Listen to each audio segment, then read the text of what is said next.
February 3, 2024, and today I will be cooking pinakbet. I'm going to cut this paliya. Shout out to Claire, my friend. Thank you so much for giving me paliya. So this is bitter melon, and she also gave me okra. Alright, let's start. I will only use 2.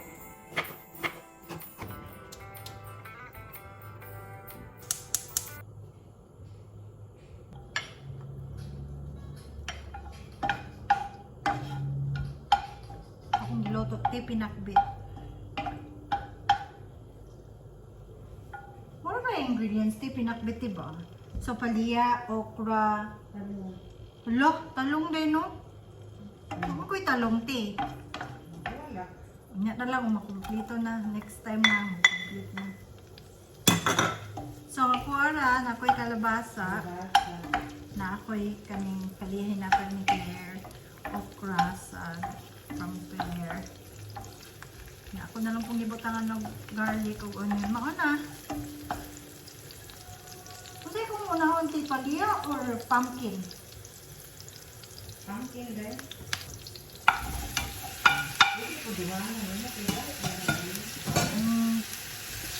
Ako naman na siyang gisoak in water na akong di kumot-kumot ug salt, diba, ang paliya.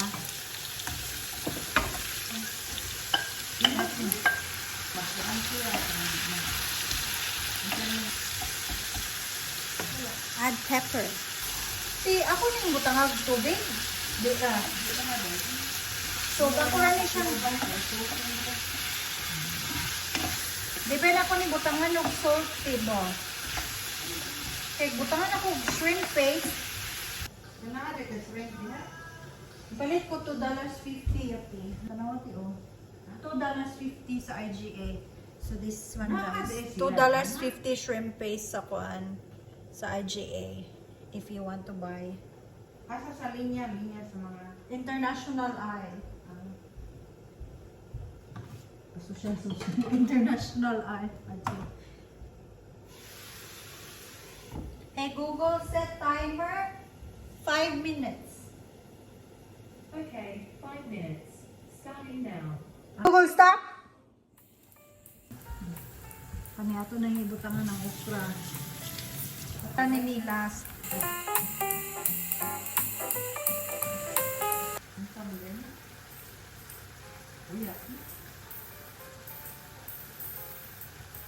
Hindi na ko yung gamitan nito. Ano naman na? Yan, bakit ba? Di mura manig tae? Anong mura manig tae? Yan, bakit tayo? Pahinang ko.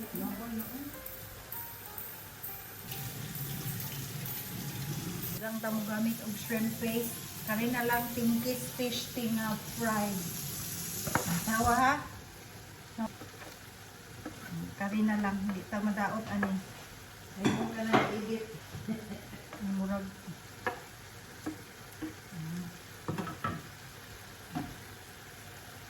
Guys, mo na niya ang pinakbit. Natuan na, forma na. Pero ang shrimp paste, I don't want to use a shrimp paste because it's smelly.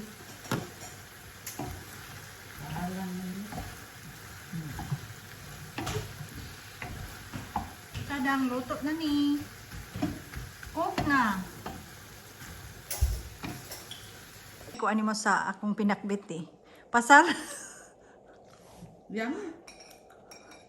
Pwede na Bisaya. Ako naman pong butangag subtitle.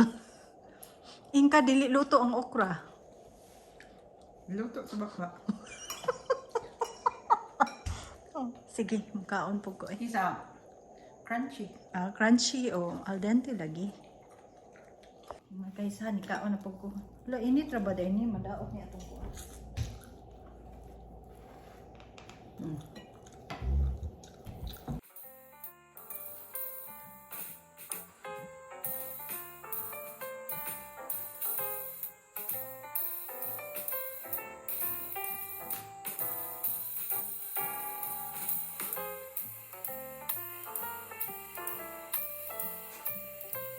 Shout out to Casey. Thank you for paying for our meal.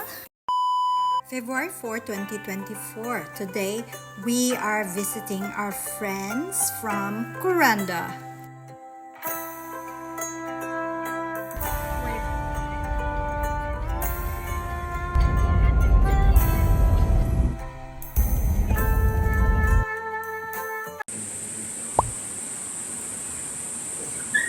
Uy.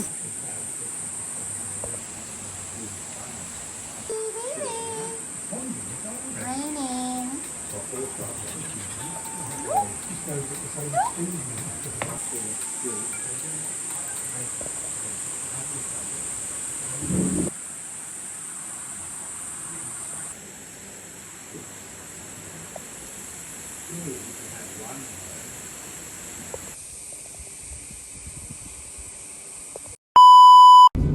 Now come with us to our Australian countryside drive. I know it's raining, but we're still driving around. Now we have to pick up Nicole from her friend's house. Oh.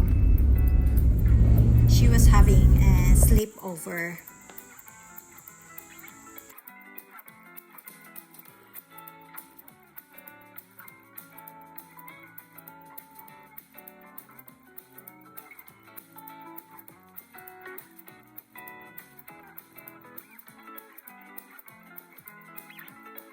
How did you get here? Did your mum drop you? Or they picked you up? Oh. Well, where's your mum today? Can't see. But I said have a good time, have a good weekend, whatever it was said. Well, look at my texting. You were trying to school me on what was right, and I said, just to clarify, to make sure I'm the winner in the conversation.